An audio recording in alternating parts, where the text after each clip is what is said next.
राम मंदिर का इफ्तिताह और राम मंदिर के ट्रस्ट की तश्कील वज़ीर आज़म ने की थी, इसलिए चंदा चोरी के जवाबदेह भी वज़ीर आज़म है। मल्लिकार्जुन खड़गे का रद्द-ए-अमल।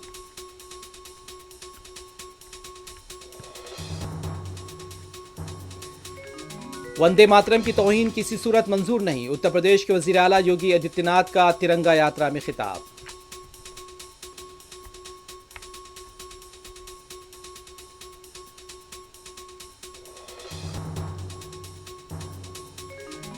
हदबंदी की शर्त खत्म कर दी जाए तो खवातीन रिजर्वेशन बिल फौरी तौर पर नाफिज किया जा सकता है, पी चिदम्बरम का किरण रिजिजू को जवाब।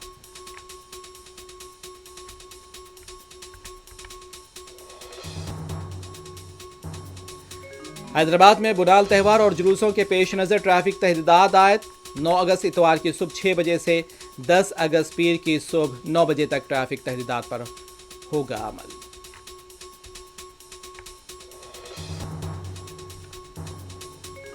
जंग के बाद पहली बार नजर आए मुश्तबा खामनई, 12 सेकंड की वीडियो में लोगों से बात करते दिखाई दिए सुप्रीम लीडर।